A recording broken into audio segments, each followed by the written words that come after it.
To the DanniStories live stream. I'm Dannis Cole, your hostess for the evening, and part of writing science fiction is writing about people who don't speak English or whatever your native language is. So tonight I thought I'd talk a little bit about how to go about creating an alien language. It's a fun topic. Let's get into it. First off, I'm going to change my capture because it's on Scrivener, and Scrivener is not where I want to be. Tonight we are going to look at some of the sources that I have been using for my foray into language creation. So, where I am tonight is the Speech Accent Archive, and the part of it that I'm looking at is Native Phonetic Inventory. Now, you don't have to be a linguist to create a language, and you certainly don't have to be another J.R.R. Tolkien, who created a bunch of languages and then he decided to become a writer. So he wrote Lord of the Rings. So if you're familiar with Lord of the Rings, you are probably already a J.R.R. Tolkien fan. But he started with just creating languages for fun. So I have a list here of languages in the world. This is not complete. There are 7,111 or so languages that are known in the world. Some have only a handful of speakers. Some are languages that are effectively dead, like Latin, although we use Latin a lot because it doesn't change. Because there are no native speakers, we use Latin terms to define animals, plants, and a lot of other things, because the pronunciation won't change. So, that's very useful for science. So there are a lot of ancient languages that we only have maybe a broken piece of a tablet or something, that we have these symbols. We have no idea if they had an alphabet or how they pronounced it or what they used it for. Sometimes we can kind of look at those things in archaeology and we can say, well, it's found near something, maybe it has something to do with this. So some of those fragments of language are tablets maybe that were used for inventory, to just keep track of stuff they were trading. So there's a lot of languages in the world. And I'm certainly not an expert at any of them except English, and I'm probably not that much of an expert on English, but I do know correct grammar, and I'd still make mistakes. English is a very complex language. It has, I think it was like 30,000 words in common use. How many words does English have? 171,476. By comparison, how many words does German have? About 5.3 million. Wow. That surprised me. I expected it to be a few thousand. Wow. But Germans are smart. How about Spanish? if I can spell tonight. Spanish has about 90,000, Dutch has about 90,000, Catalan 88,500. Wow, so that's a lot more than I expected. But English has more words because we borrowed a lot of words from other languages, and they just became common use because America is a melting pot.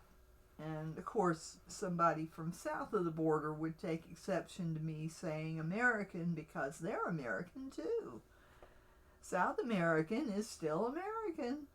So I try not to use that term, sorry. So languages have a lot of words, but European languages tend to use a lot of the same words with different meanings.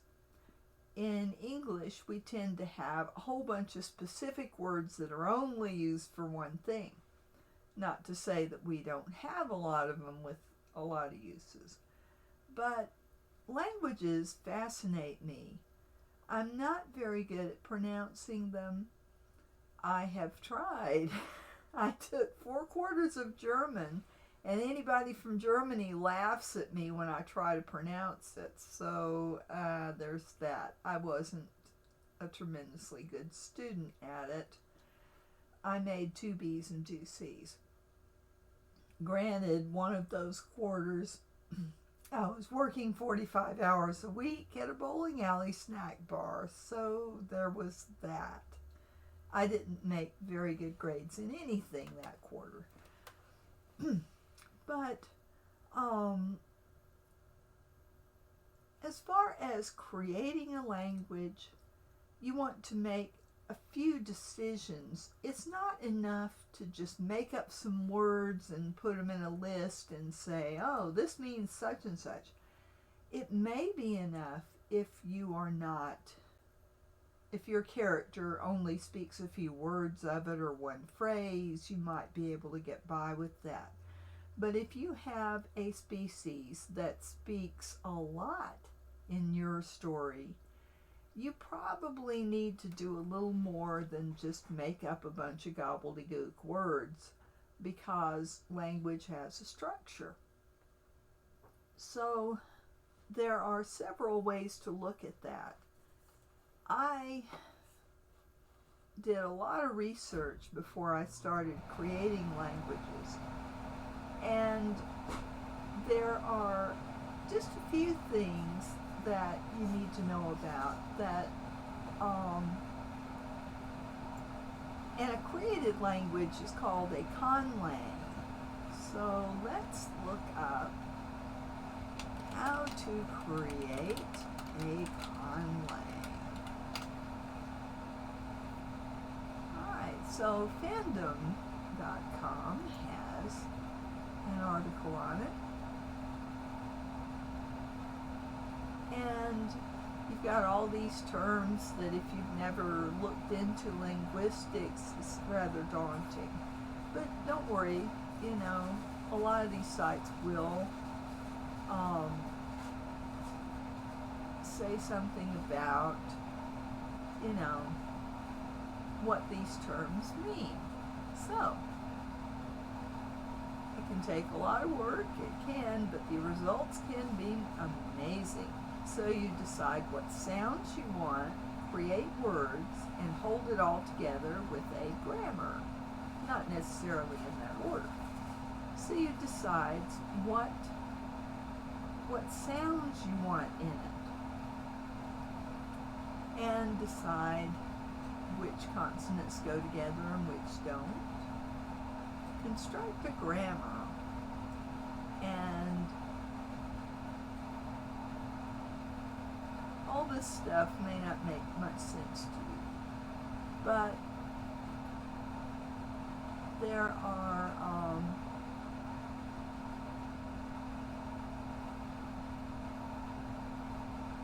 all of these things. Let's look at terminology, because that's a good thing to start with.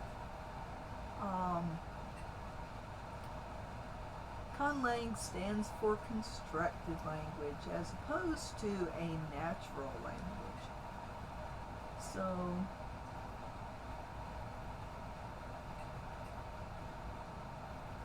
it goes into a little of the history. So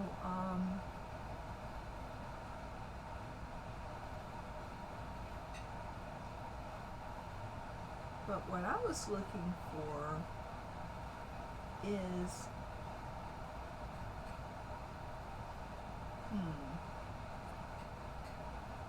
categories. Let's see. All right. Well, not finding what I was expecting here, but basically, let's look under create a language. Okay, you start with the phonology, the sounds of the language, the grammar, the framework of the language, and the lexicon, the words and dictionary. So, and they have a thing to create it. So let's create a language. All right, this ought to be fun. So let's make Jane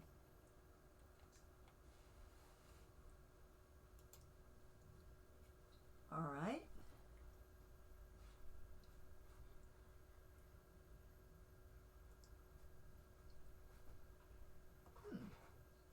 Well, I could create an account.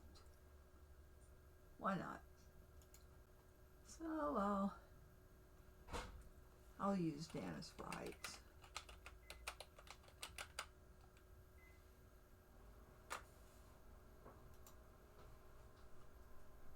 But I don't want to show you this, so I'm going to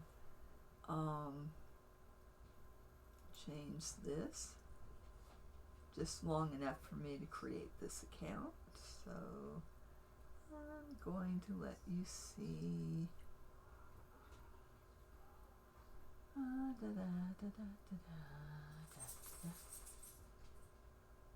Why isn't my thing up? Well, I'll let you take a look at that. Okay.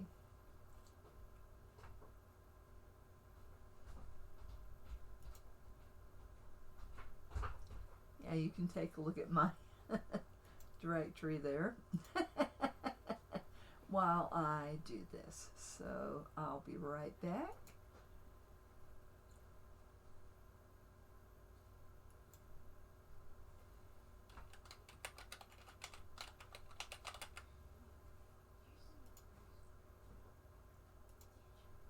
And if I like this site, I will let you know.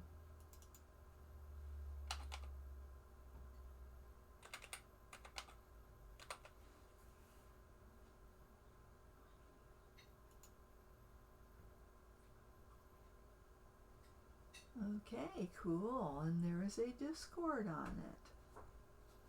That's nice. All right. I will bring you back because I have created my account.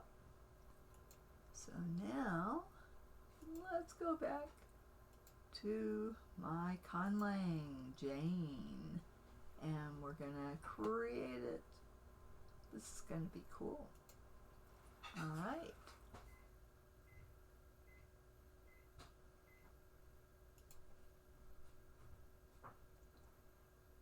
Okay.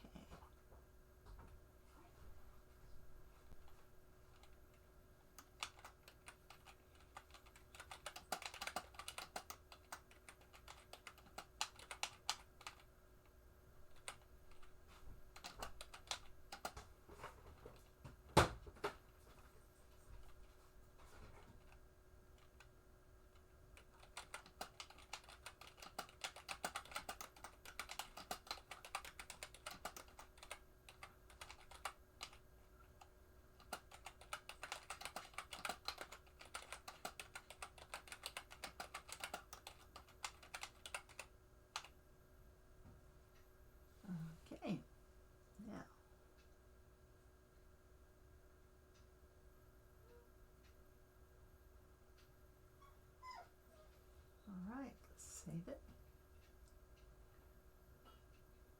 Okay, now let's create a language. This is interesting, so let me see how this works. Okay.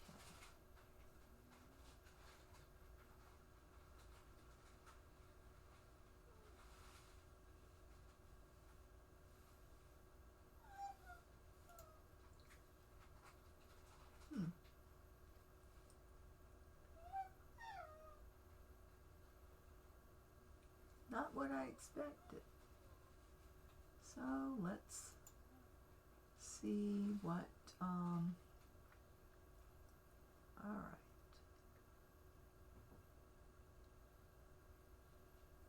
It says it will load a template that will help you organize your new language. So,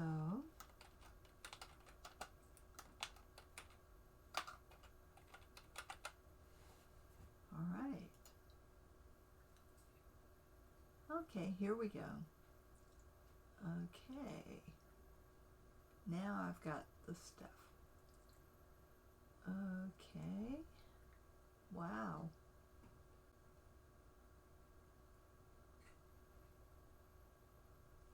Well, this is neat, but I haven't got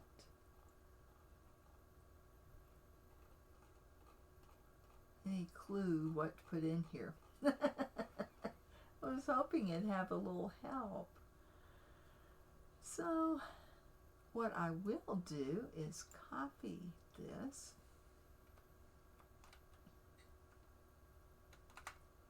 and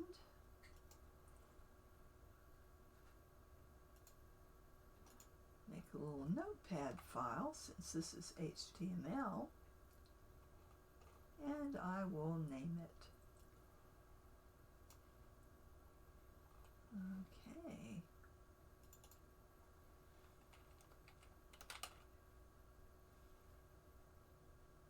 Oh.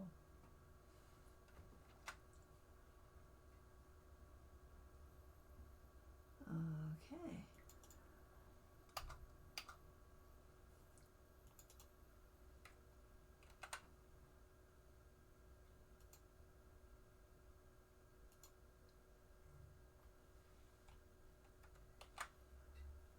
I'm going to bring this back up.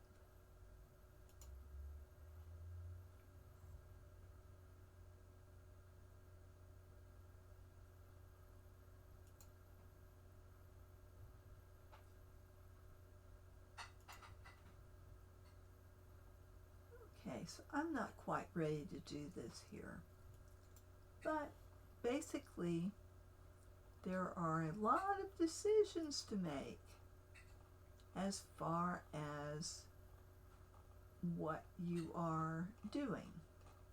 Now, as far as all of these things, you've got consonants, and the International Phonetic Association classifies consonants according to how you make the sounds. And instead of showing you a list of things that don't make much sense to you unless you're a speech pathologist or something, or a linguist, I'm going to show you the full IPA chart. And I'm using this one. And let's make it big. All right, here is the International Phonetic Alphabet. And all of these bilabial, that's your lips. So p and b are close to the front of your mouth. As you go from this way to this way, you go to the back of the throat. So labiodental, we don't have one in English. Well, in fact, there aren't any languages that use a labiodental that would be kind of a plosive that's like r, and languages so far don't do that. And dental plosive, we don't have one, but t and d, t and d are plosive. Then we have retroflex, where you curl your tongue. So you got t and d. And palatial, where you're using your hard palate. So k and k, k and j, j, kind of. And then velar is k and g. And then over here, you've got qu and g, g, back in your throat. And then there's the glottal stop, like in little, that is the glottal stop, and that's the symbol that represents it. Now, when the International Phonetic Association got together in the 1800s to decide all the sounds of the world, they used mostly, they were, they used mostly the Latin alphabet that all English speakers use, because it was common and there were typewriters, so they figured it would be easier for linguists who were studying languages to use these symbols. So they also borrowed things from Greek and other languages written with the Latin alphabet. So there's a Greek symbol, and that's actually a German. So, and as you go down the chart this way, on this side, you have plosive, you have nasal, like you have trills, like you have a tap or a flap, and I don't know how to, and fricatives, which are like s and z. Lateral fricative, like this is like lj, lj. Approximates, like j, and lateral approximates, like l. And then you've got non-pulmonic, which means that they're not breathed. So a bilabial click is like, a dental click is like, and you've got all these different, like palato alveolar, veolar is more like a, or a, and then you have the other things, like the ejectives are like p and t and k and well, I'm not sure about that one, but and then there are all of these. So then there are diacritics. So if you've got a voiceless then you've got that. So, or if you have a s or a th, this voiced, you can put these little symbols to let your reader know that this is the exact sound that you're doing. Now, I've never gotten into this kind of detail with a language, but there may be a place where I want to use that. If you use something like that, you have to explain it, and you don't want it to be boring to your reader. So there's that. But basically, and then the vowels. So you've got a good selection of vowel sounds that are possible.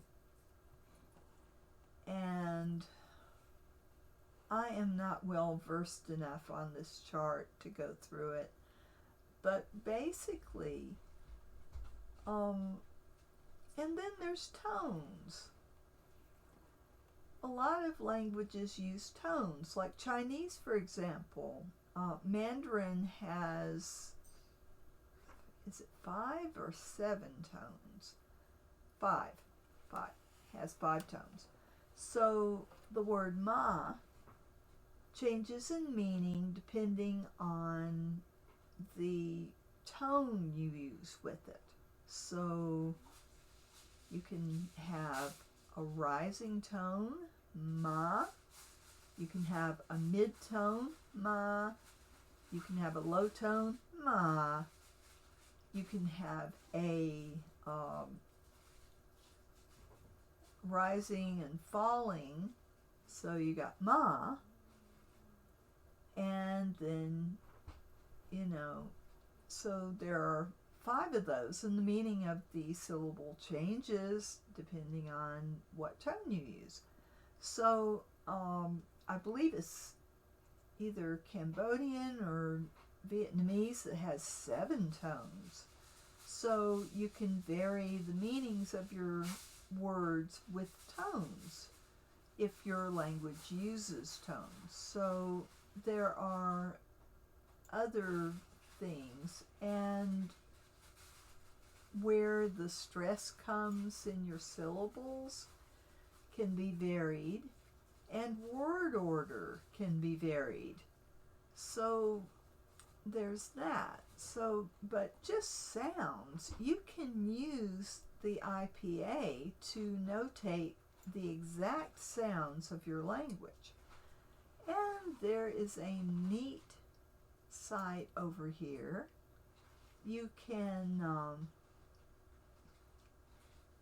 the sound change applier, let me make a list of these because I really want to make sure that I'm not taking you a whole bunch of places and not giving you links.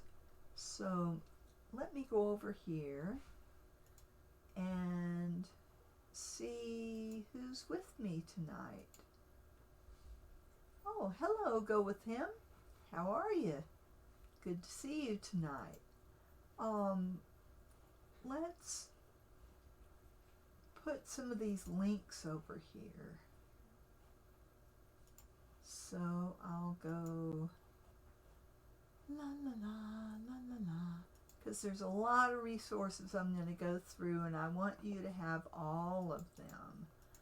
If you're creating a language, it's good to have an idea of what sounds are present in languages that you may know or may know a few words of, or you may be familiar with the sound of them. So I'm going to put this over here.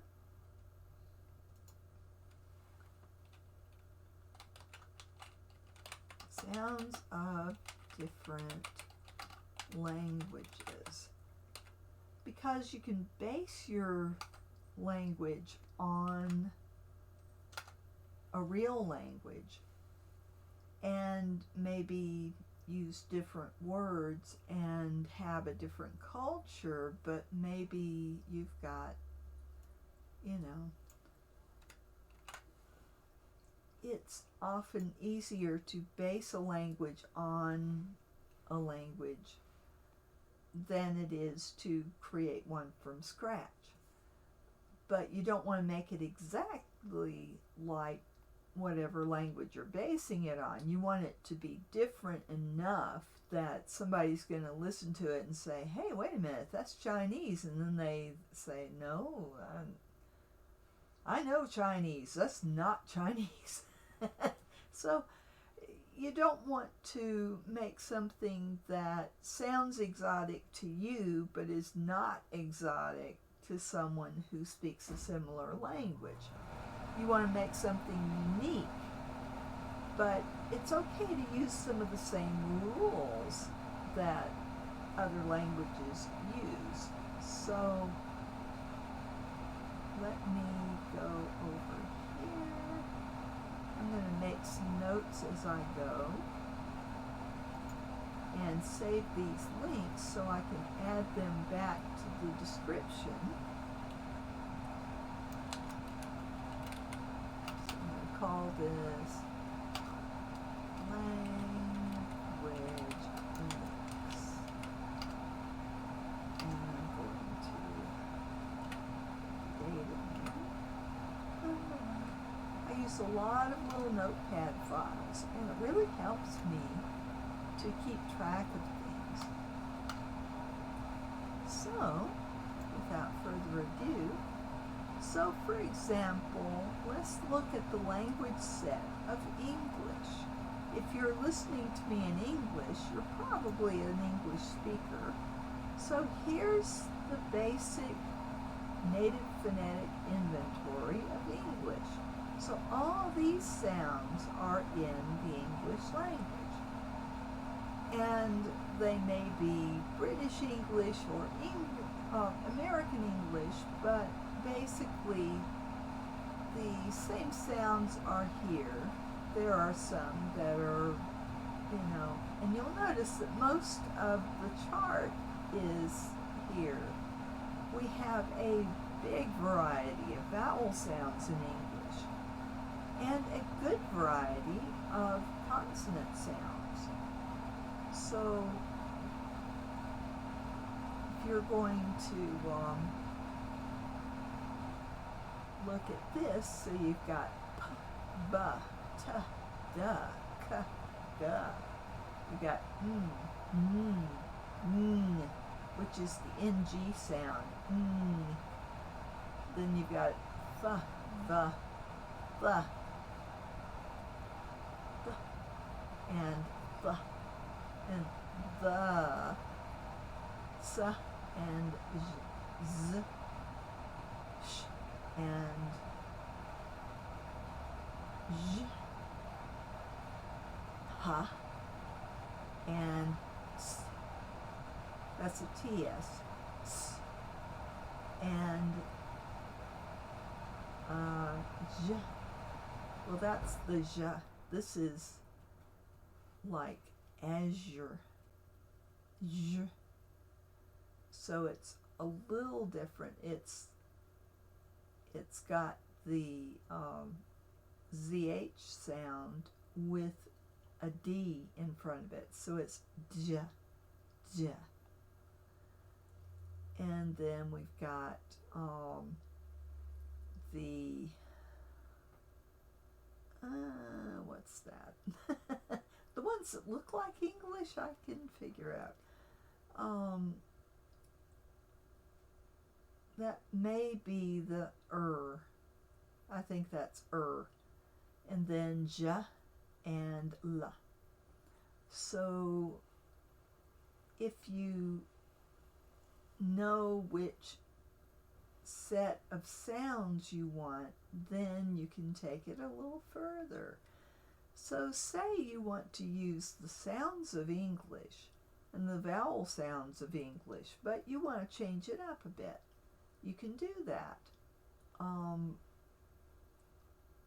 So if you have an idea of what sounds are in your native language and what symbols represent those sounds, then you can go over here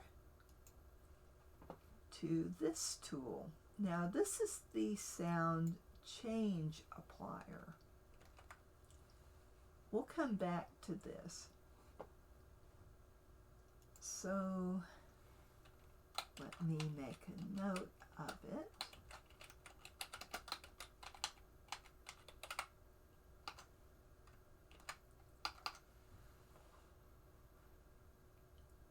But if you want to create a phonological inventory, this is a good starting place. This is the Phonology Builder, which is a fancy way of saying how to create a sound inventory for your language. What sounds are in your language? That's phonology. And the Phonology Builder can help you. Now, when I use this thing, let me put this over here. So this is the Phonology Builder. So let me put this link in the chat so you can follow along if you like. La la la la la la la la.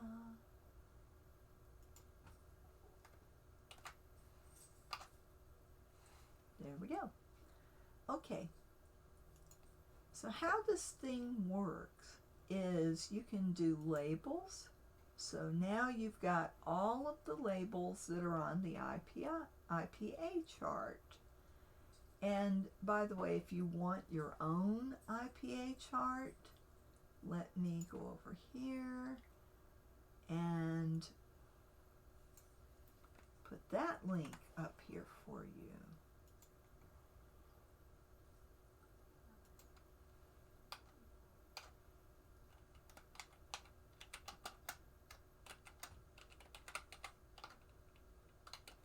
All the sounds used by humans in the world's languages so far. And the reason I say so far is because we still have to discover all the languages in the world. We haven't cataloged them all. And there may be some new ones, and there may be some new sounds in them. So I'm gonna put this so you too will have a list of sounds used. Now, it's not much good without understanding what they mean. So what you can do is go to this chart.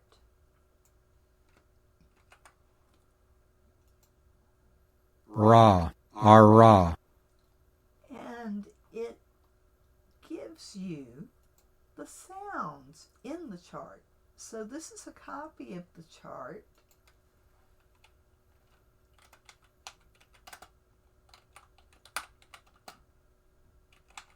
Clickable with sounds. All right, so this is a wonderful resource because if you're not real familiar with the IPA and you don't know what sound that symbol means, you can go to this site and you can check it out. And it will pronounce all of them for you. So this is a wonderful resource. Why is this not? There we go. There we go. Let me put it in my cheat sheet.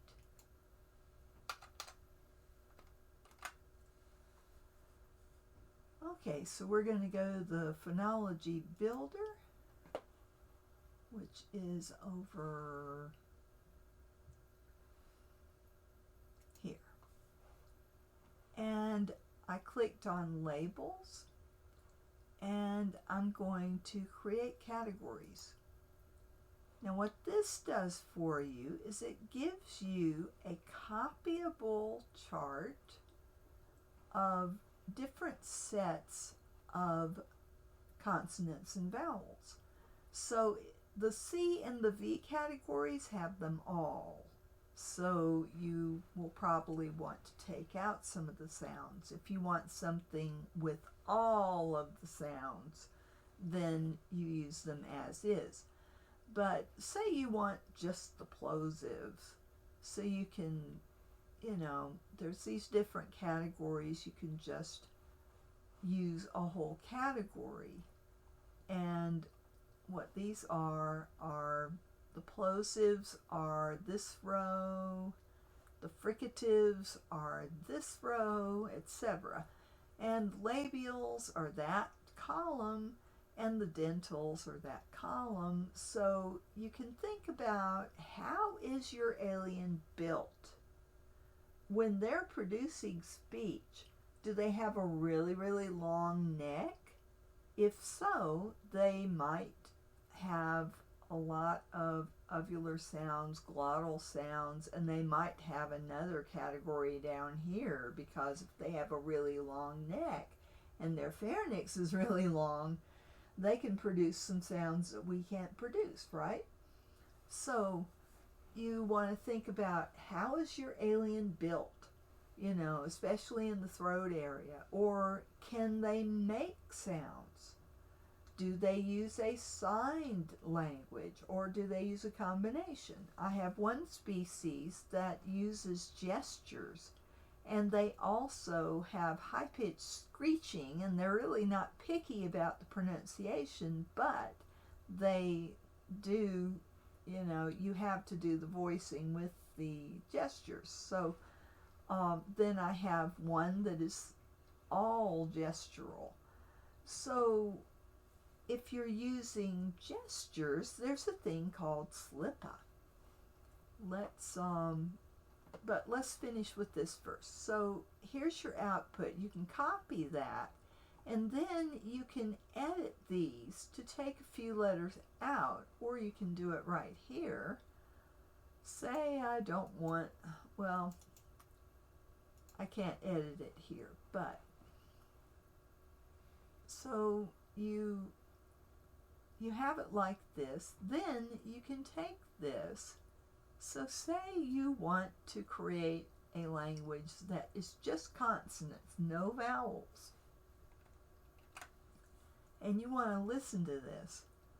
All right, there is a site that produces IPA.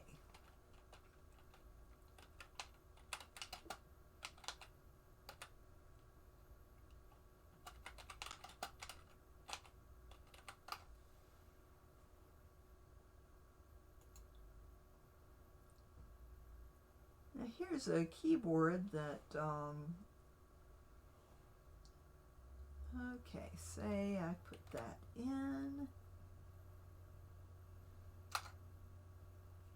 No?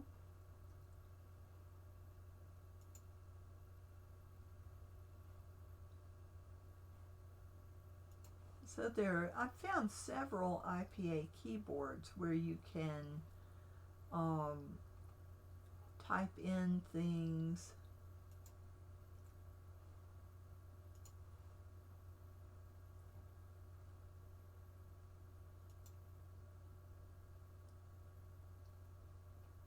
And you can get the various parts of the keyboard form and tones. So you can have rising and falling tones of all sorts. But I don't see a way to get it to speak it. So, and it's got Unicode, and it's got, and I usually use, where is it?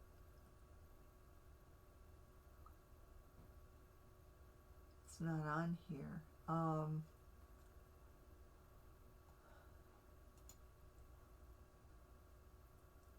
Okay, Lucida Sans doesn't have all the symbols. If you use, there's a font called, what is it? I've got it on my thing. Starts with D, and you can install it on your computer, and you can get all of the symbols.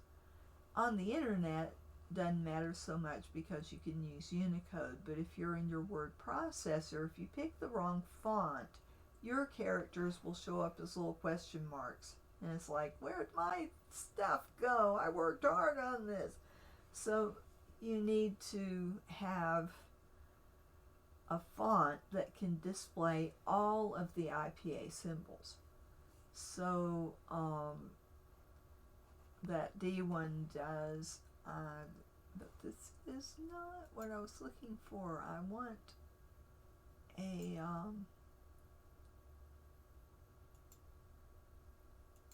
there are plenty of IPA keyboards, but IPA reader, this is it. Okay, yeah.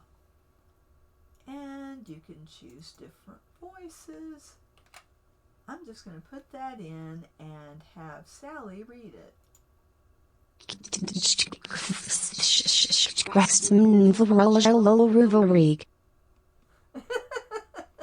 And that's all the consonants. So if you had a language that was just consonant.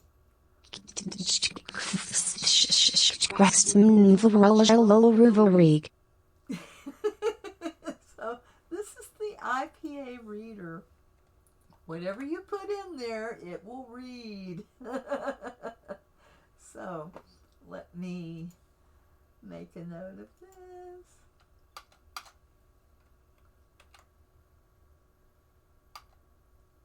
This is fun, but we want real words in our language. So I'm going to do some stuff that I've already done so far. So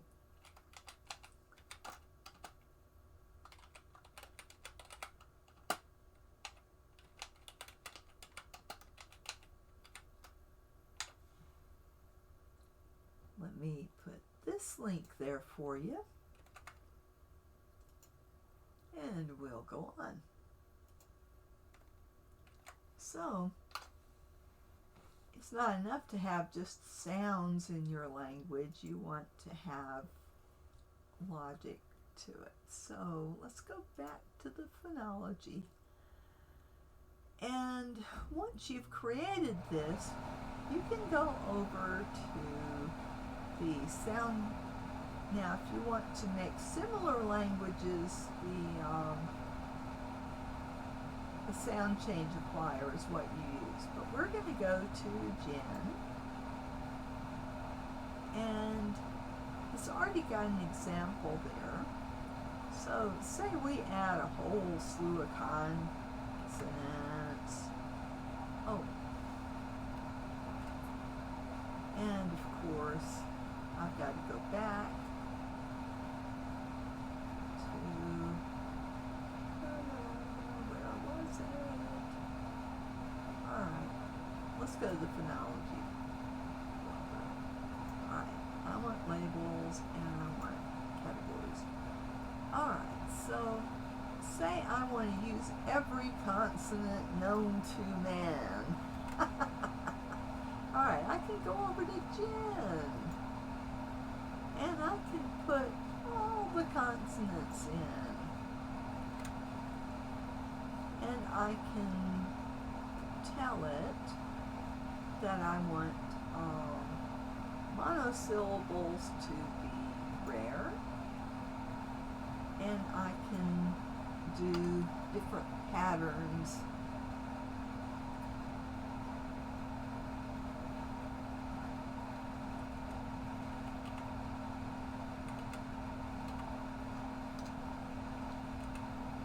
So I'm putting in consonant vowel patterns in here. So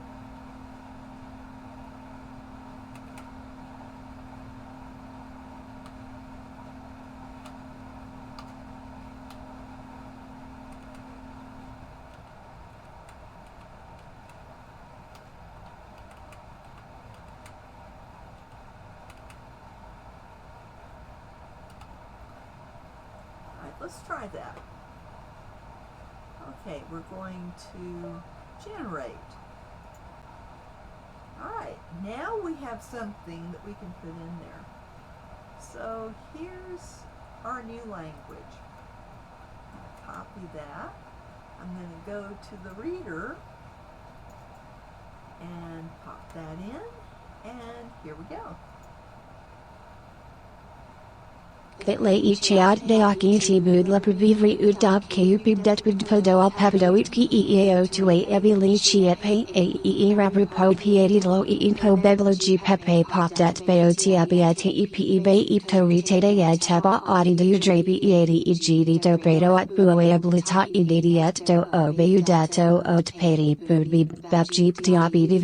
And that gives you an idea. So you can play with these, and the last one I used is Jen. So I will copy that over.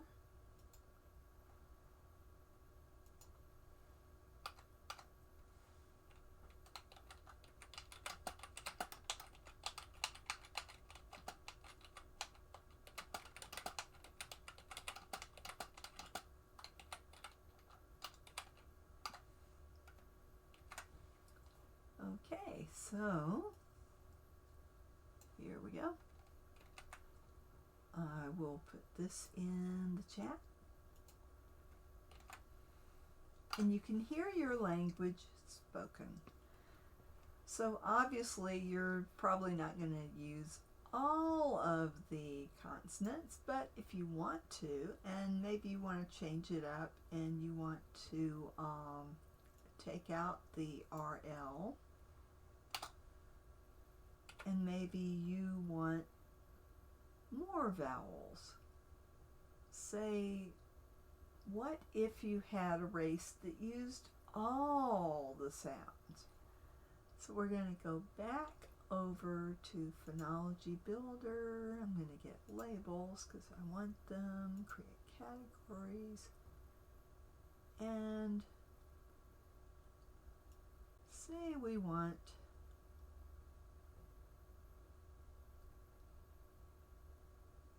all of this stuff. Okay. So say you're going to make a language that you want. You go over to Jen and you just, in fact, if we're doing it this way, we probably want not to have labels.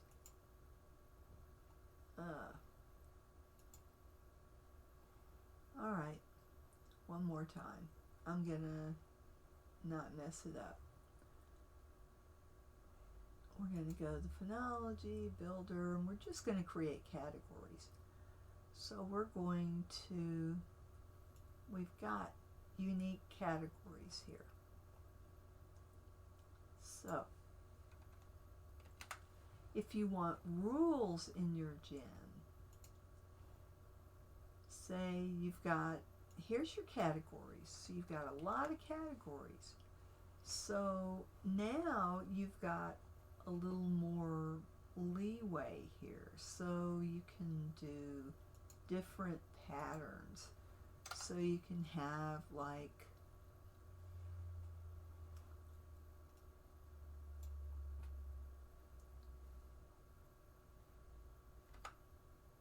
C, V, P,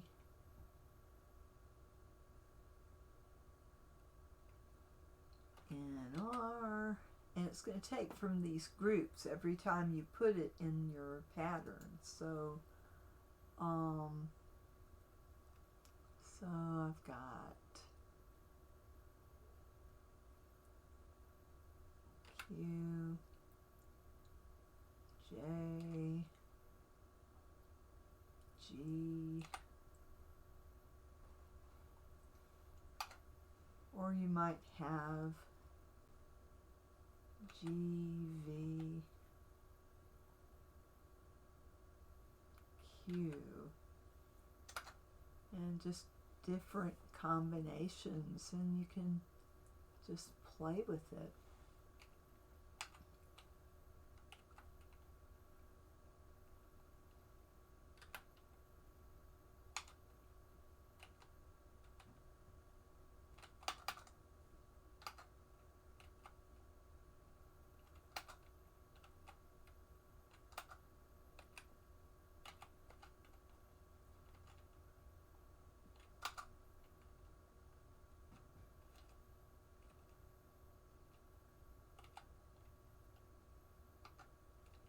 just vary it.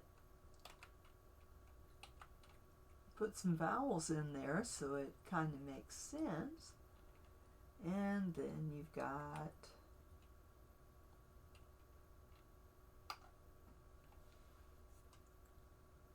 so I'm just making up some random combinations here and trying to use all of them.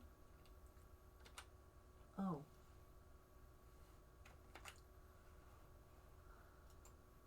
Helps if you're in the right box.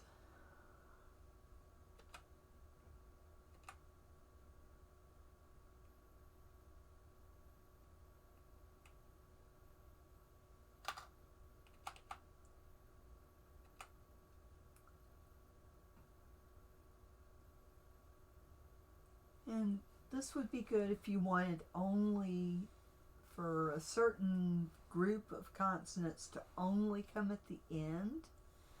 So you could say, you know, I want B to come at the end, only at the end. So you're going to have various and sundry combinations. So this gives you an idea. Now let's make the monosyllables frequent. And let's generate the output. And you have a paragraph here. So now you can take that paragraph and go over to the IPA reader and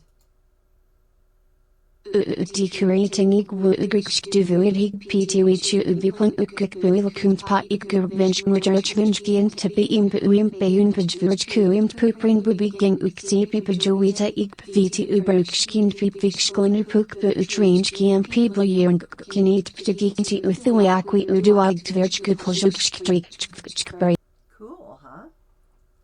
So now you take your output and you're going to copy that to your word processor, and then you're going to divide it up. So you're gonna take your output. You ought to keep track of your what you just created. So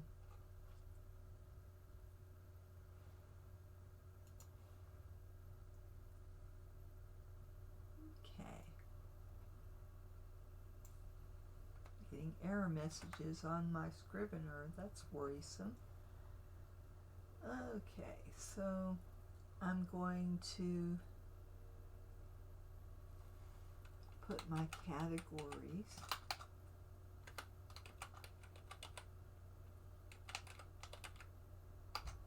of my example.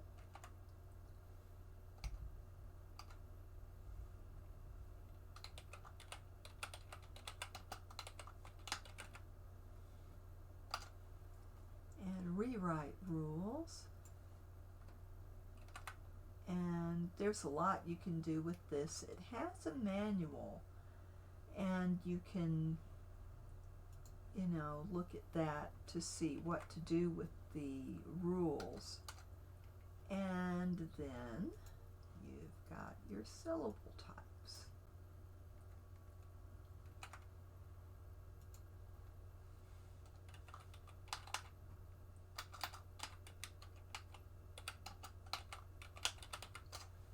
I'm just making a note of everything. And now you've got your sample text. And you can generate stuff again and again. So you can, in other words, you've got one paragraph. You can generate another one.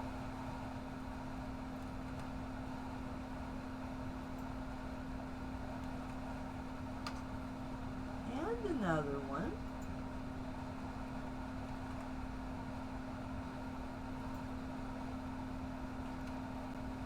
And another one.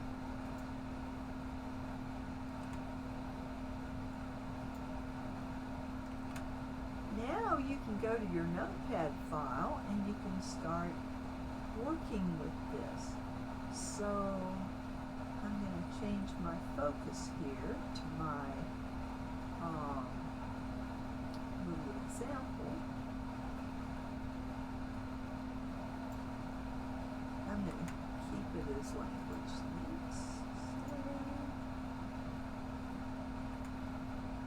Okay.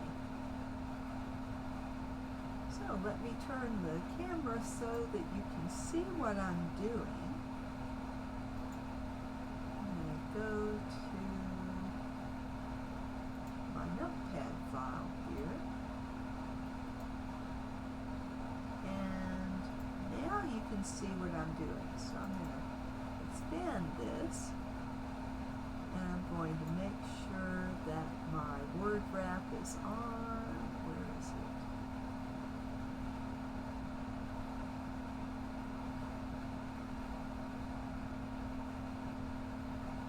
Yeah, word wrap is on.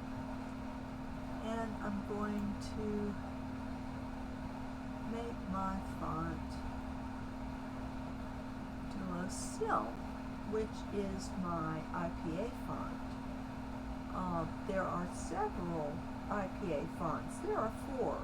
I like ÄØʔ the best because it's a serif font. I'm not sure if I'm pronouncing that correctly. Serif or serif means that it's got little tails on the letters. I think that looks pretty. It's similar to Times New Roman.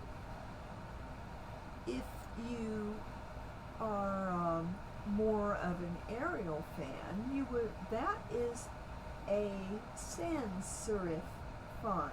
It is without the little tails. So that's personal preference. But if you want to work with IPA a lot, you probably want to download one of those 4 fonts. And if you go to where is it? Oh, it's on there. If you go to the IPA site,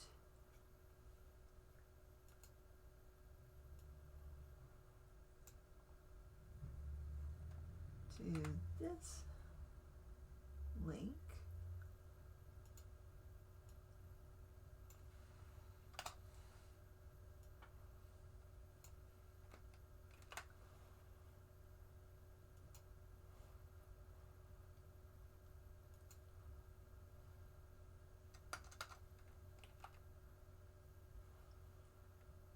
and let me give you that.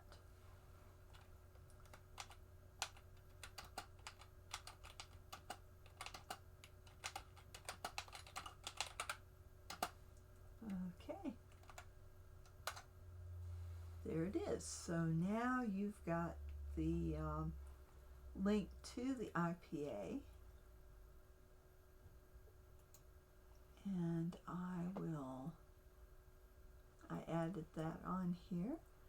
So, all right. So you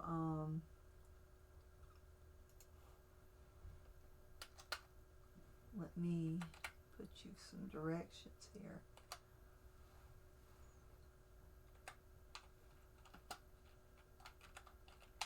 Choose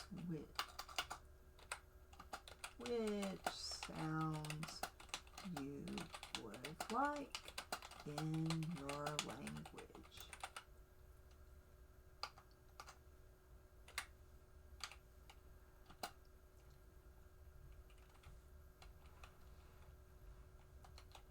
Generate some categories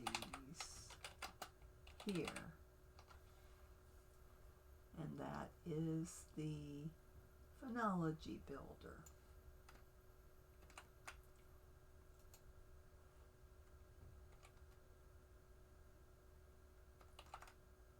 Helps if you push the right button.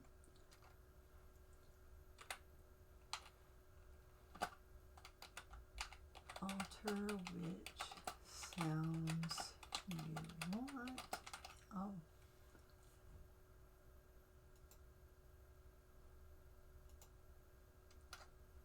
And for choosing your sounds, you can use these links.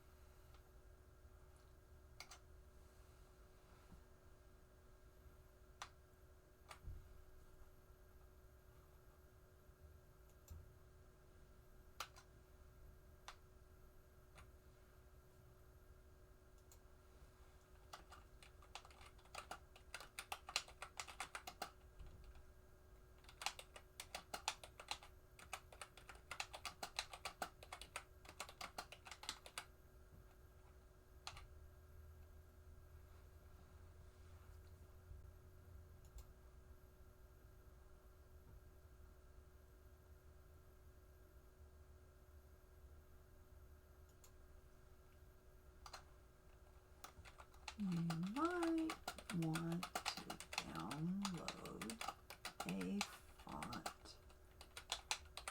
approved by the IPA if you will be creating a lot of languages.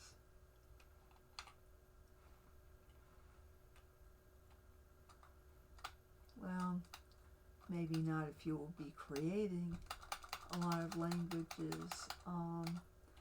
So your word processor will display them. Display the symbols correctly.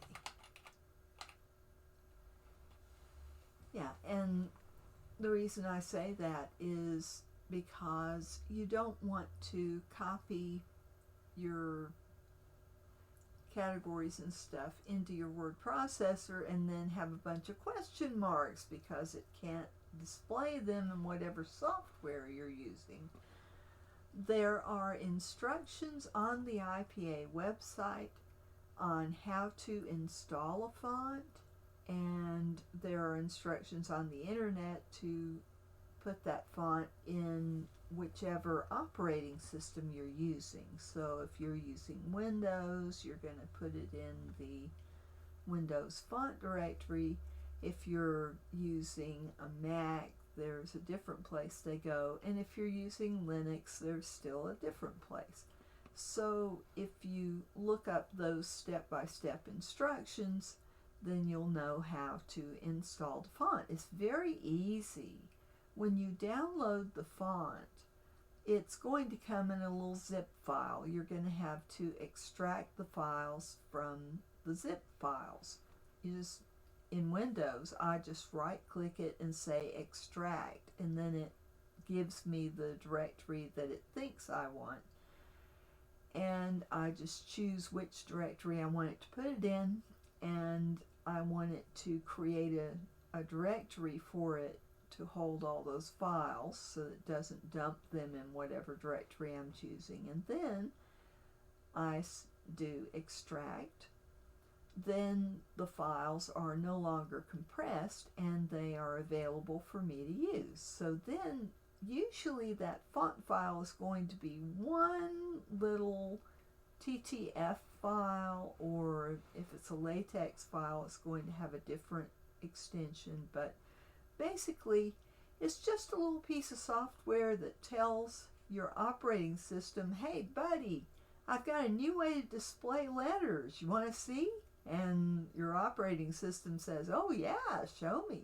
So you put it in the directory that it keeps all the fonts in, so that it knows where to look for this new font, because it already knows how to find Georgia and Times New Roman and whatever other fonts you've got on your machine.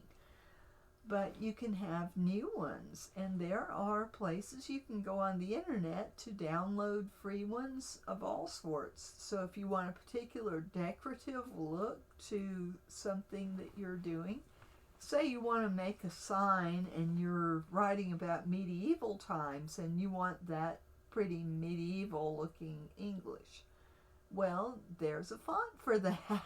So it's a good thing to know how to install a font in case there's something that you really, really want that is not already on your machine.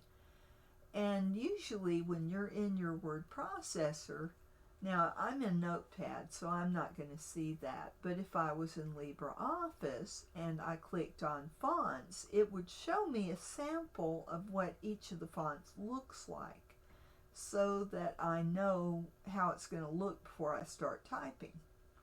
So Dulosil is very useful, and it displays all of the fonts, and even in Notepad, which is not a graphical interface at all. So now you've got your categories, and you've written some syllable types, and you've got some text here, and it's just a bunch of gobbledygook right now. Making this into a language takes some thinking. So if you're going to make a language, then first off, you're going to figure out where your sentences are, and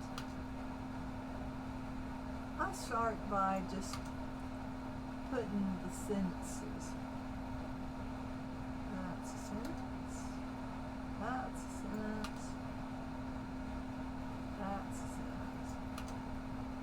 Now this is very rough. I mean, you haven't even talked about what order your words are in or anything. You've just got a bunch of words that have sounds.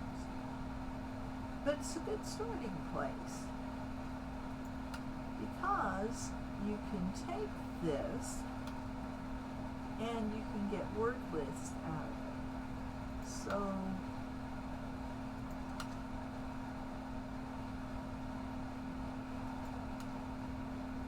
you could even, if you were using Microsoft Word, you could have it look at how frequently your words are appearing.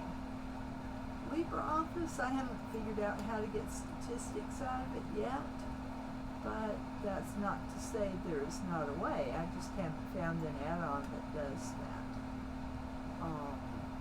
There's some possibles, and later on I might do something on LibreOffice if y'all want. Just let me know if there's a topic that you want me to cover in a future video, and I will be very happy to oblige. So basically, here we go. So I've got my first paragraph laid out. Now, if I'm going to go any further with this, though, I need to, here we've got some sentences of various lengths. We've got one really long one here. Oh wait, that's not a long one. I missed a punctuation. But, and there's a real short one. Okay. So these that are longer probably aren't that long, or are they? That really is that long. And this one is not that long. Okay, so I've got some sentences here, and I've got some words. Now let's think about grammar, because your language has to have rules, but it doesn't have to have complicated rules. Let's think about word order. In English, you have a subject, and then you have maybe a verb with an object, or you have a verb that doesn't have an object, and you've got the various parts of speech. So if you are thinking about how you structure your sentences, in English, you're putting your subject and then your verb. But in other languages, they might have the verb first and then the subject. In Chinese, the word order is very different, and they use a lot of adverbs and verbs more than they do nouns. So they'll make a noun out of a verb. If you're talking about boys that wear brown suits, you've got brown suits wearing boys a lot. You know, you'll have a different structure. So word order is a good thing to look at. You know, in Star Wars, you've got Yoda talking about, you know, he uses a different word order there. So you want to think about word order, you want to think about, you know, in English you have, all right, what am I trying to say? Well, let's look at word order. So let's go back to the internet, and I'm going to switch my camera back to the internet. La, la, la, la, la, la. All right. So we'll go up here, and let's see if I can get it to go to the new tab. Do I have to tell it every tab I look at?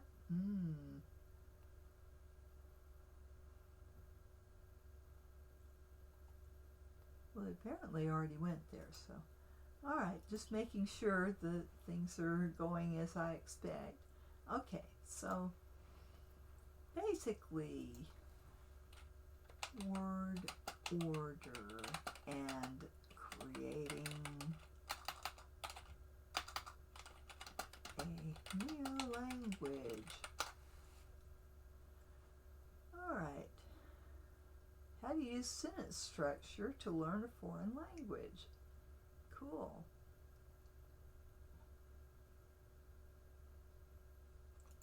Well, let's see what Babbel has about this.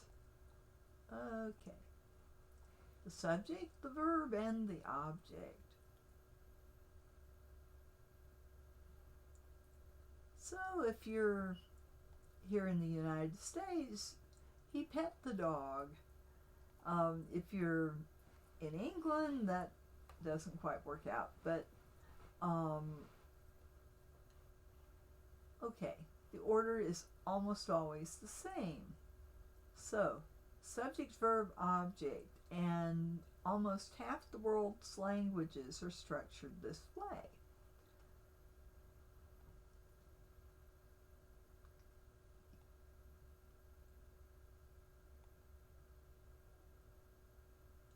But subject-object verb is used by about the same percent.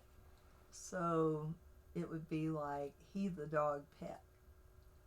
It's used in languages like Korean and Turkish,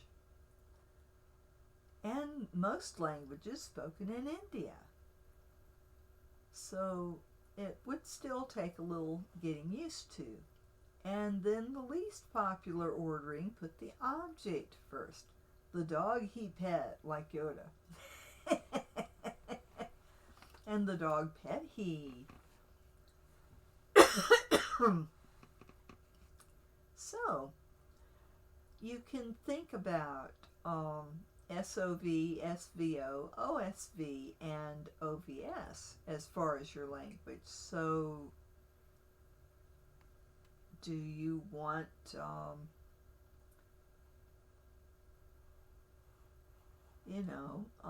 and does it use prepositions or postpositions?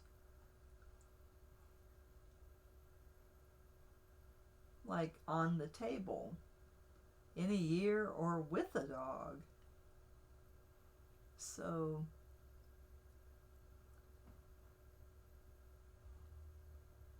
So if it's before the phrase it describes, it's like English, Spanish, French, and most other European languages. But postpositions in Turkish, Latin, Chinese, Japanese, and others, it comes after. So me with he went. So then you've got circumpositions. Have two parts, one before and one after the phrase they describe. Pashto and Kurdish used them. So he with me went, or, and then where do the adjectives come in? So in English we say the dog is good or the good dog, but in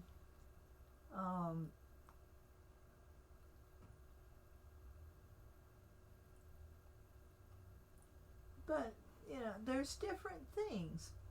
But the word order, I'm assuming that since Babbel helps people learn new languages, they're going to pick something that's pretty straightforward to look at. So the subject verb object thing is a good major thing to think about when you're creating your language.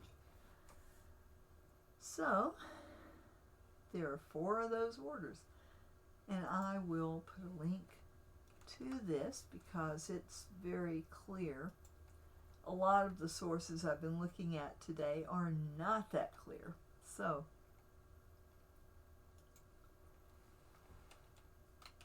subject verb order.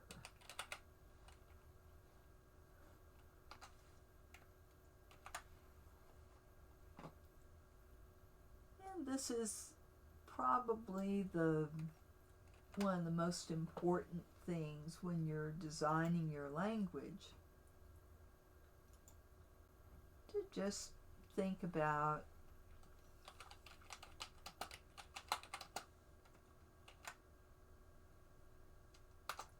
subject verb order.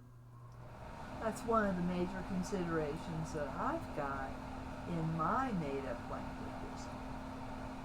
So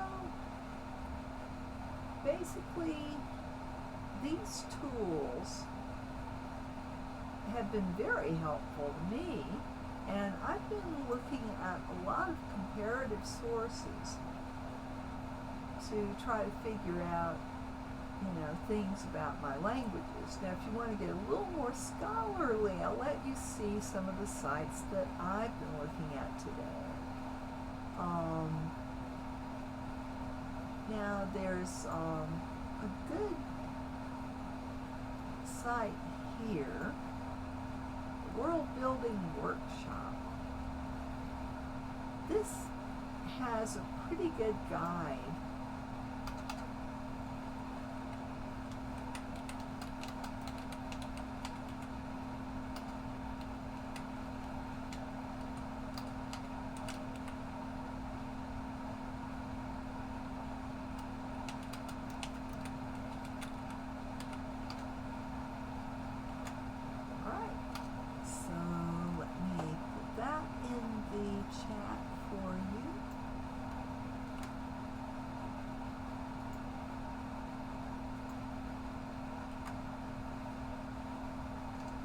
we go. Now, so this has 4 pages on it, so definitely working out the sounds and romanizing it, which means typing it in whatever alphabet you are used to using, and they're assuming the Latin alphabet for this. And you can think of languages that you're familiar with or know a little bit about. So you can want your language to sound like Spanish or Korean and Zulu, or a cross between other languages. And a harsh guttural language might be very consonant heavy. And so you've got some examples and some advice on picking the sounds and how you write your language in the Latin script is romanization. So,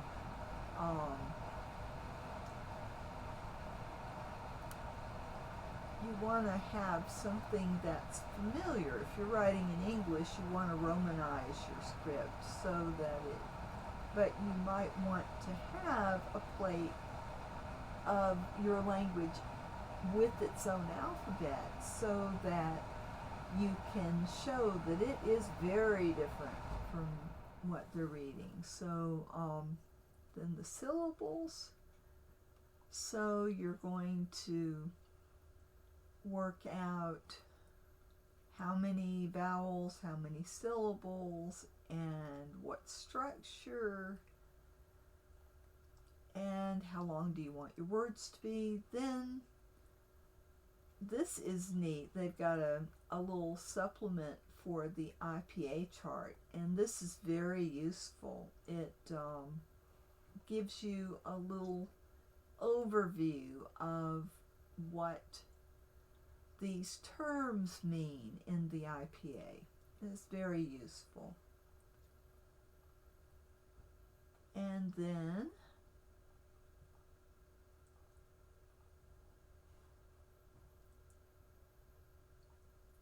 that's where I got that site with the spoken IPA sounds. And Gen and Awkwords is another word generator. And you can give it the parameters, and you can give it other patterns. You can give it a list of sounds. So, and then you can generate a list of words, and you can tell it how many words you want. And if you want a new line each, so this is another nice little word generator. So I'll put it there as well.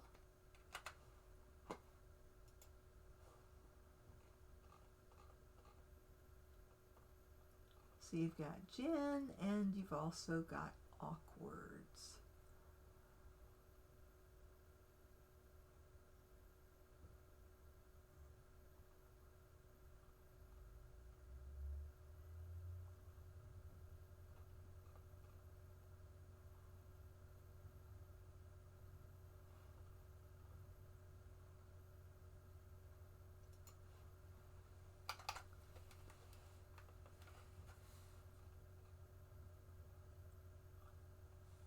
I didn't write this part.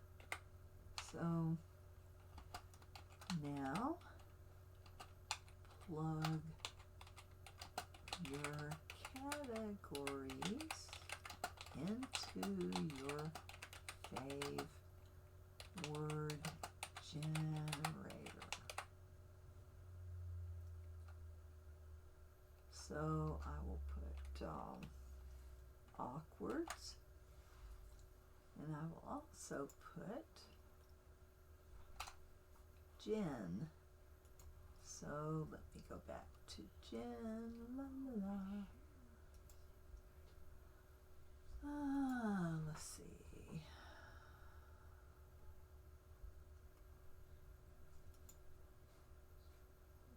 There it is.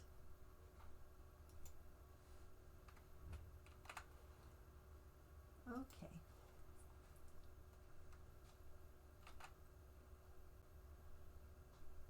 Alrighty.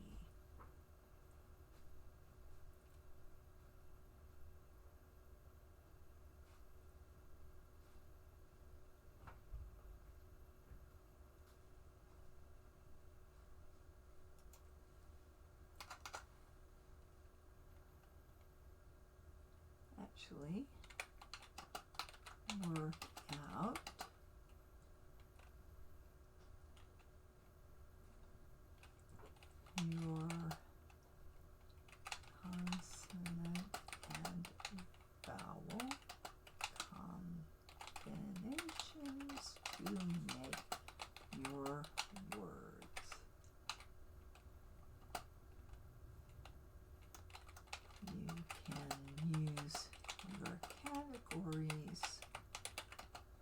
to choose,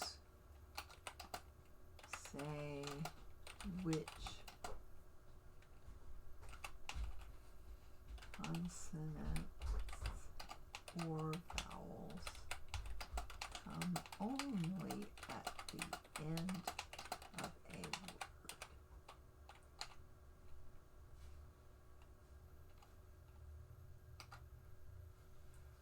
Alright, so down here I've got that syllable type.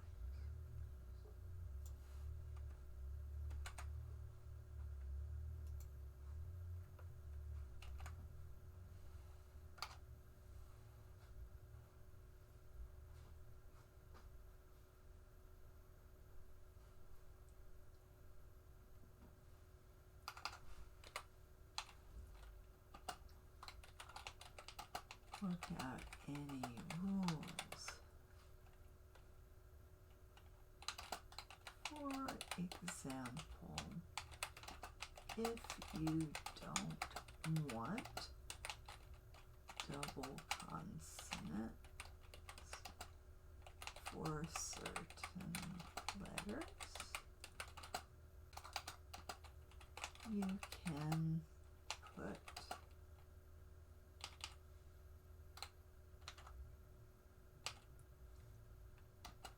if you never want a double K. Alright, so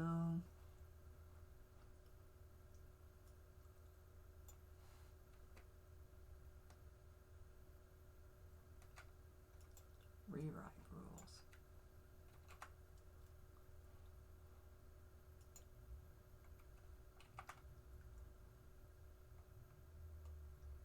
Then plug it into your word generator.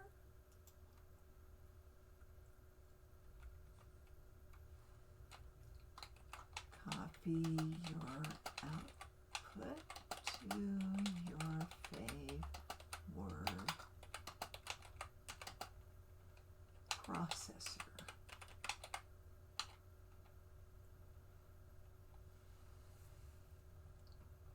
Alright.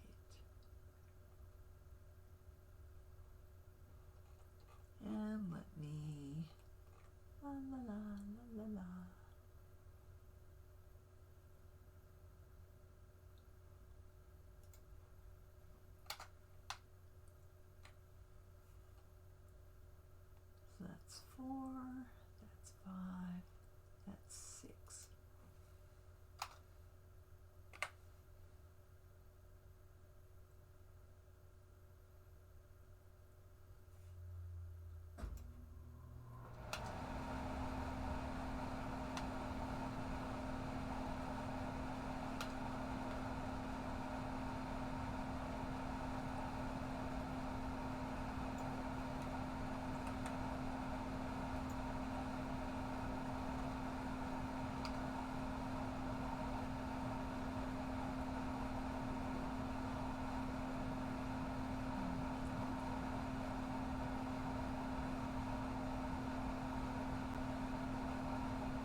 subject, object, verb.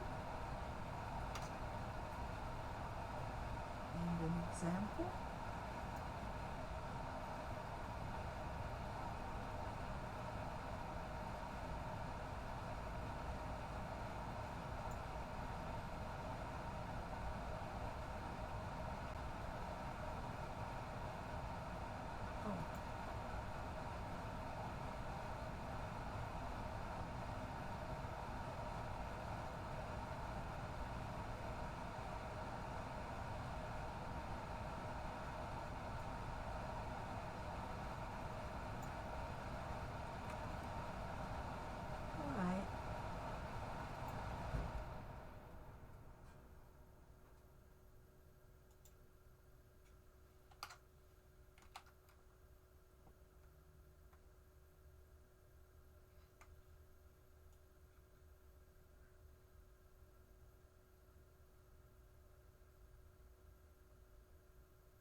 Subject, verb, object.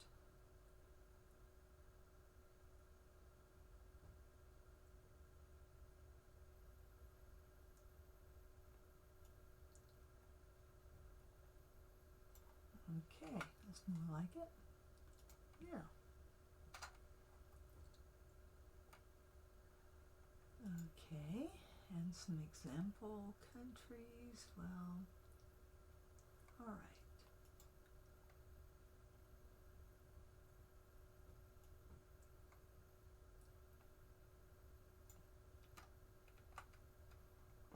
So this one,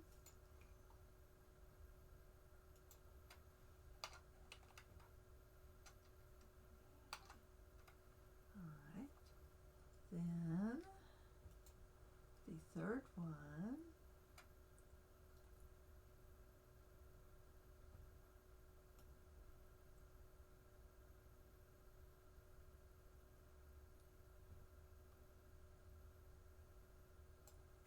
okay. Like row. All right, so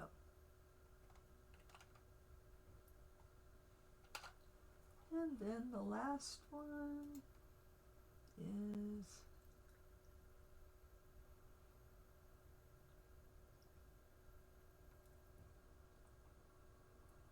all right. There are four. Let's see. SVO, SOV, OSV, there is another one, but this article doesn't mention it. Okay.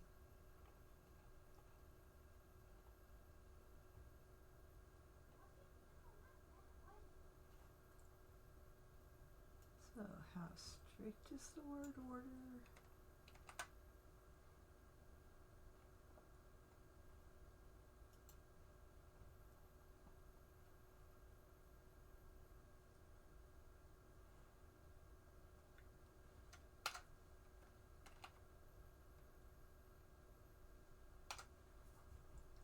So it gives an example of Hungarian.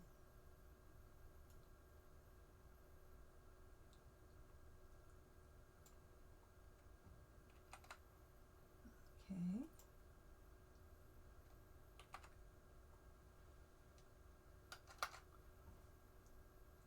Then prepositions or postpositions.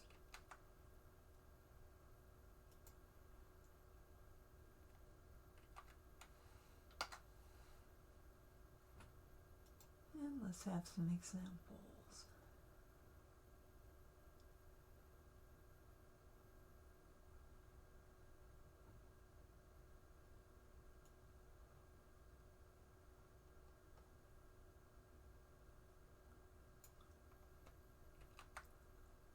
So here's a lot, so I'm going to make a note of that. And then, where do the adjectives appear?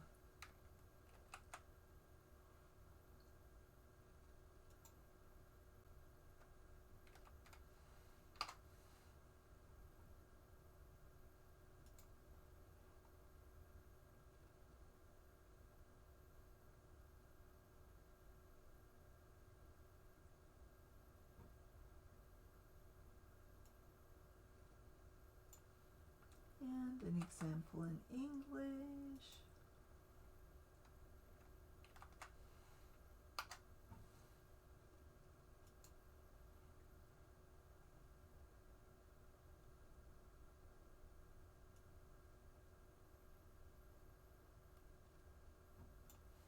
Spanish is a little different.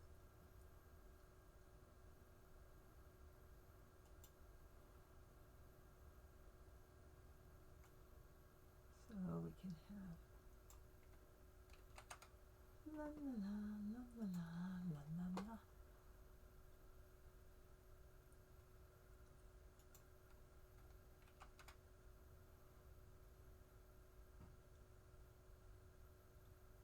And it gives an example in Spanish where you can say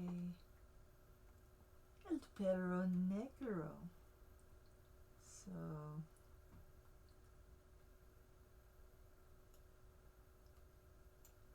I will put that example in there.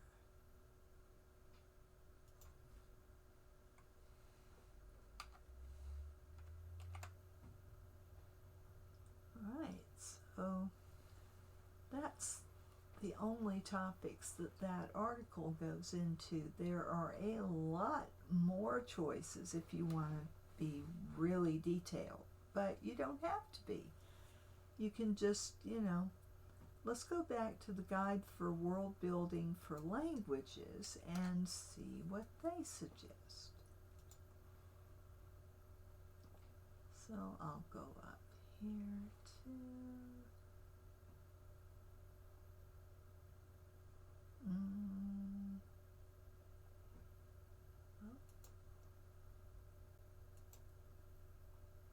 okay. So this is a very good guide to a lot of things. So I'm going to let you peruse that on your own. And then let's look at word order in this. So you've got, oh yeah, here we go. There are 6 choices. I was wrong. So let's go to my little file and put this here.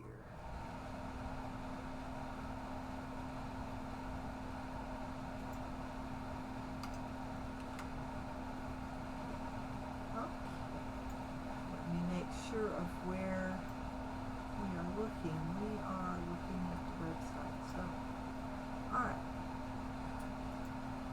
So, word order.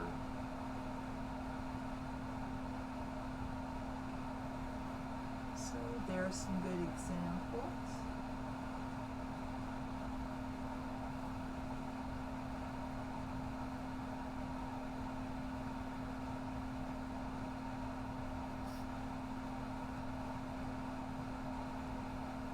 Placement of adjectives and determiners.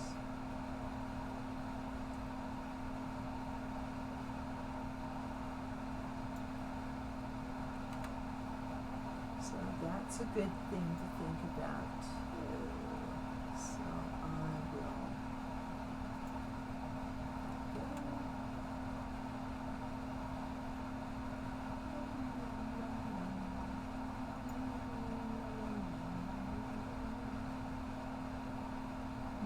geographical features. This is important.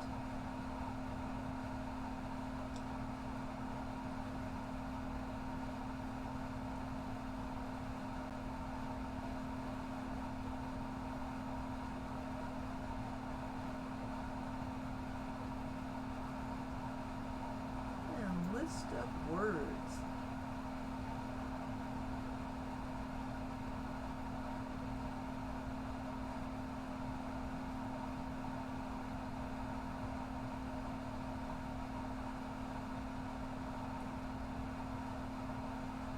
I love word lists. I've been collecting a good bit of them from across the internet because I want to write a database where I've got a form where I can just pick an adjective for whatever, or a color for whatever, or a quality for whatever. So these geographical terms are golden. So yeah, this is the worldbuildingworkshop.com, and they have a lot of good ideas on this site.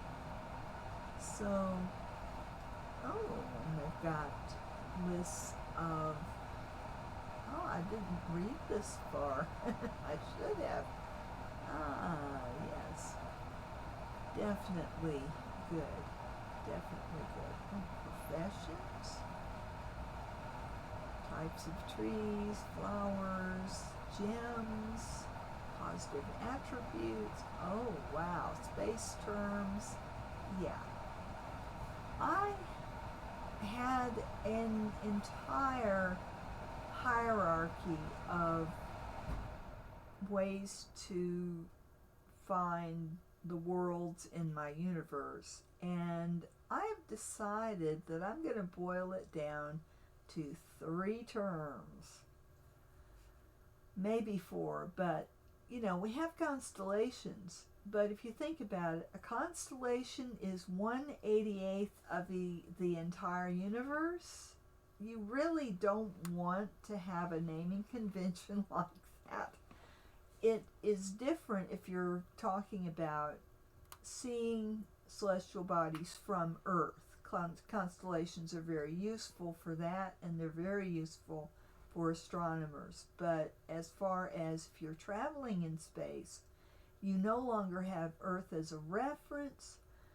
Constellations would not be what I would choose. So I might have a convention where Earth claims a certain amount of space around our solar system, and you could name constellations there where it would have meaning. The constellations we see on Earth are the same if you're standing on Mars, for example.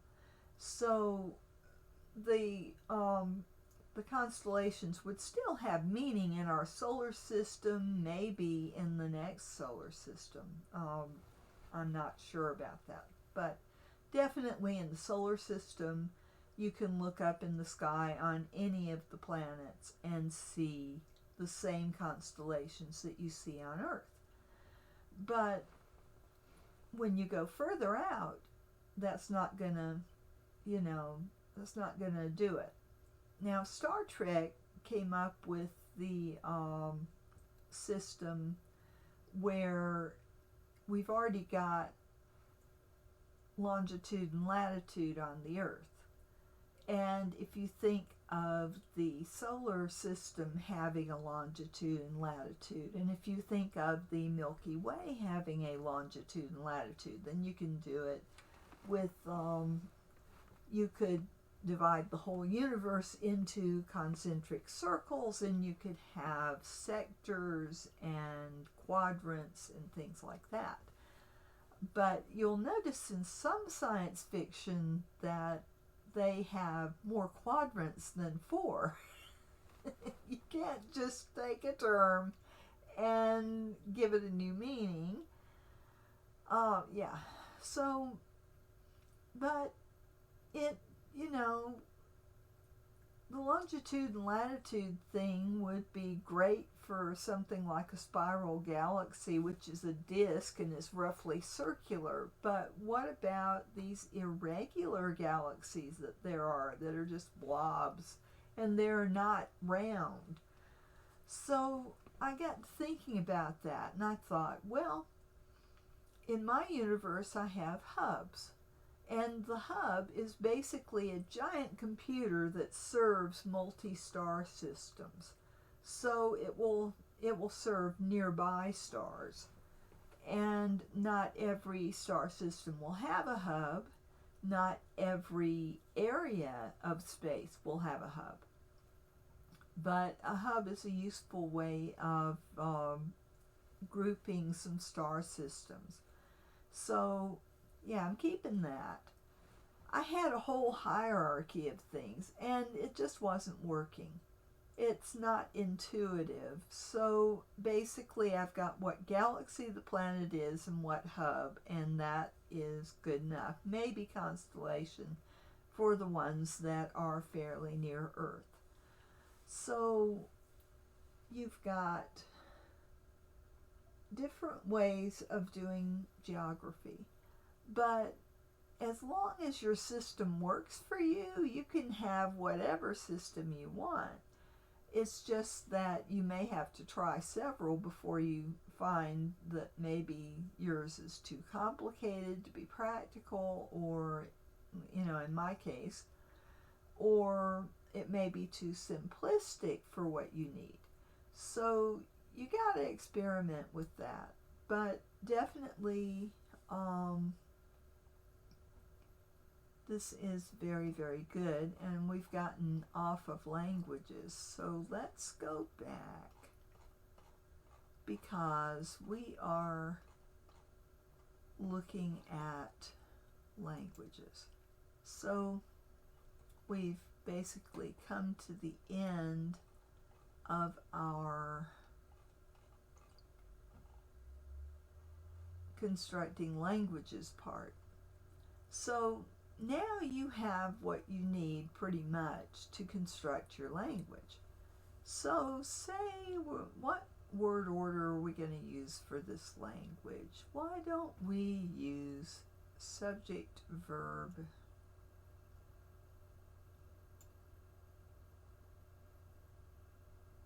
object? So we'll go back to our language, and we're going to choose subject, verb, object. So now that we've made that choice, we're going to structure our sentences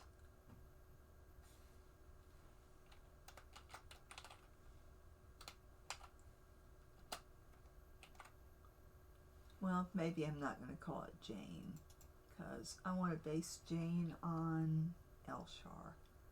So we're going to call it something different.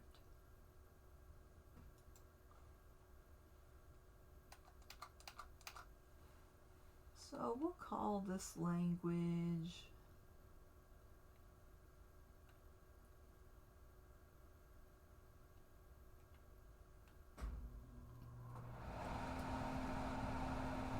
very consonant heavy.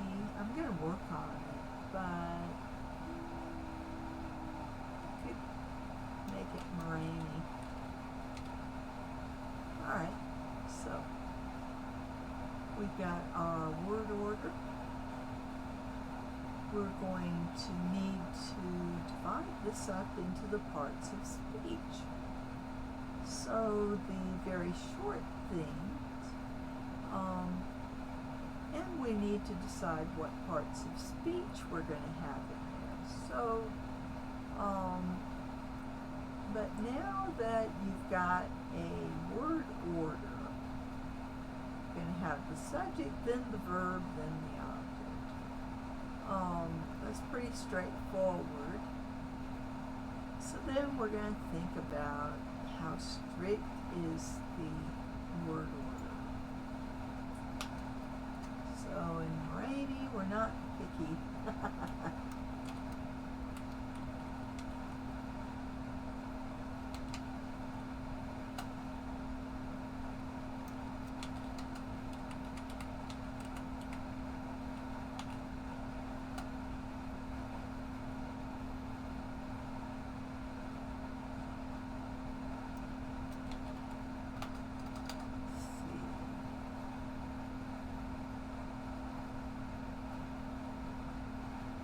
So I'll figure out a rule for that.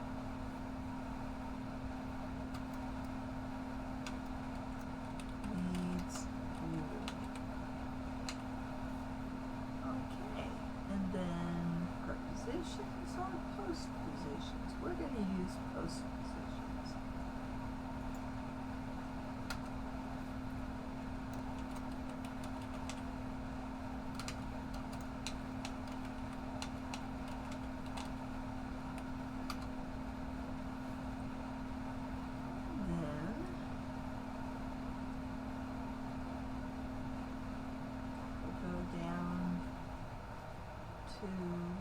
do the adjectives appear?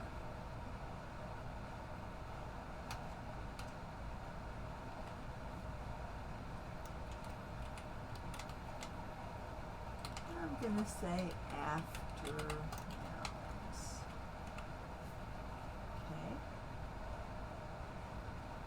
So then the placement of adjectives and determiners. So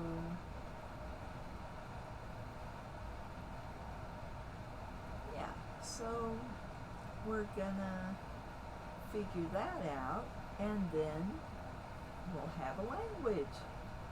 So I hope this foray into language building has been helpful for you. And I've got the steps written out.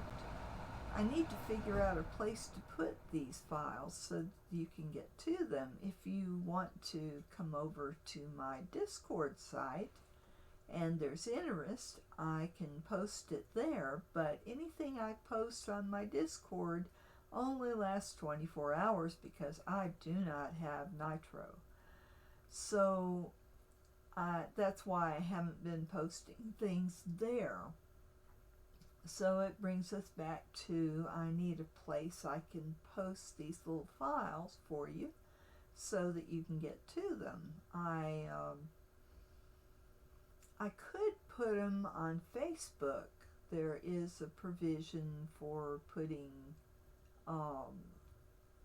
items there, such as pictures, and I think you can do files. So I might look into that. In the meantime, it is 10:05. I'm going to go ahead and end the live stream. If you don't have any questions, if you have any questions, put them in there real quick. I'll hang out for just a minute or two and see if y'all have any questions. Hello, Galatham. Good to see you tonight. So, if you have any questions, please put them in the chat. Otherwise, I will end the chat, end our little foray into constructing languages, and I wish you happy world building, and I hope that you're inspired to create a language. And once you've created the language, you need to create an alphabet for it. And maybe I'll go into that next time.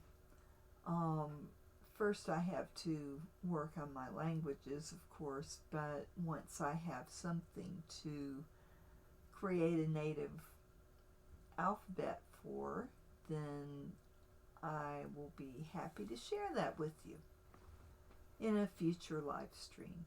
So, as far as creating your alphabet, there are so many symbols in the Unicode.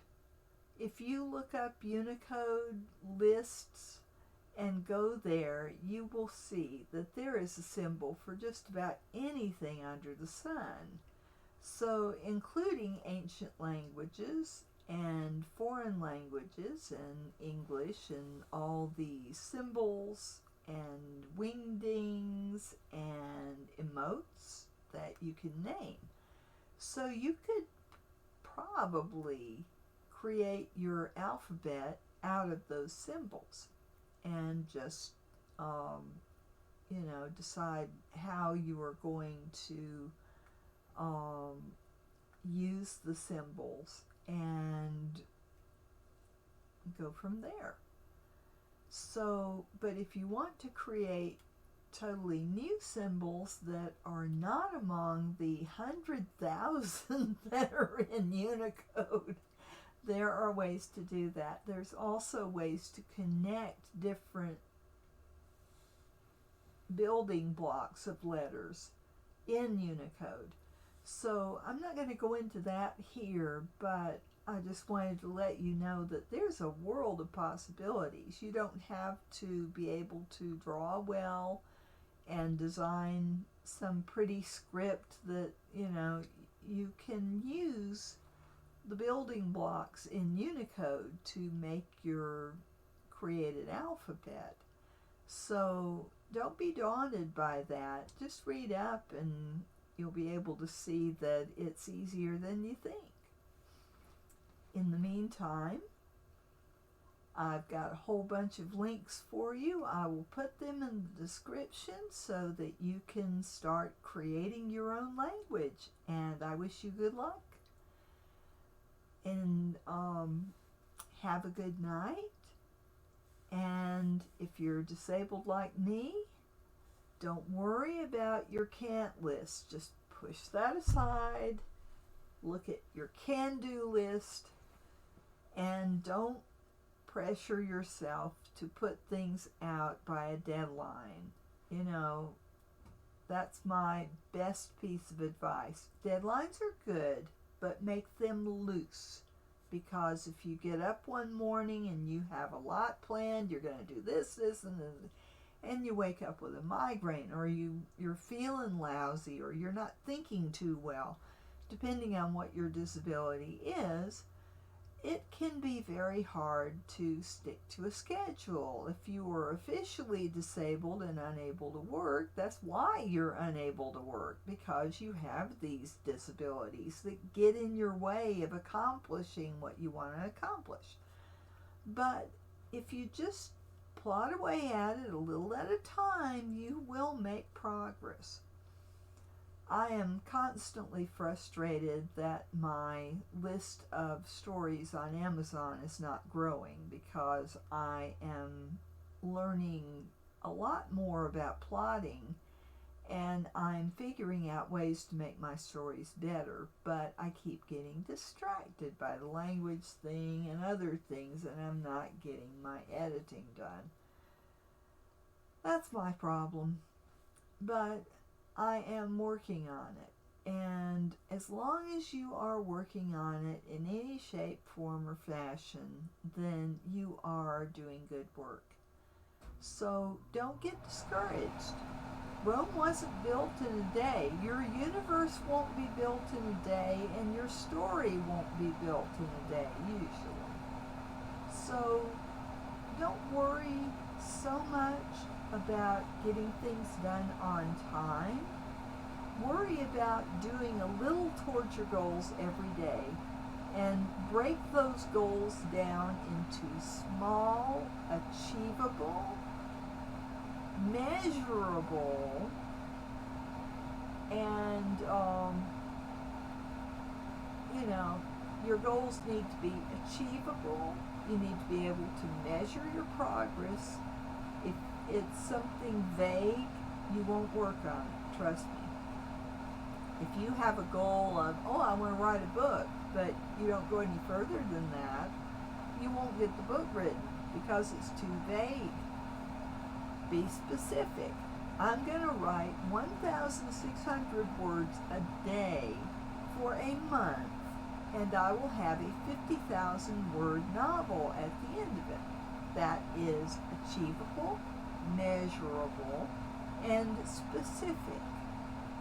So when you're doing your goal setting, don't worry about what other people are doing or what other people think you should do.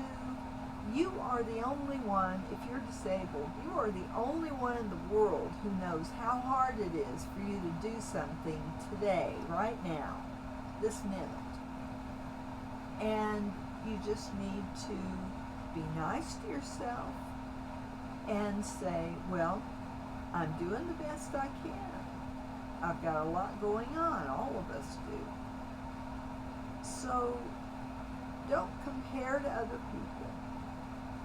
Make yourself 2 or 3 goals. Don't go to Todoist like I did and put 100 goals in there. Oh my gosh. Every time I look at it, it's like, So I have 4 categories on my Todoist: daily, weekly, monthly, and yearly. And under those, I don't try to do everything on my daily list every single day. I just pick the most important ones and go from there. And there's a wonderful site called Whoop, which is great for setting some short-term goals or long-term goals.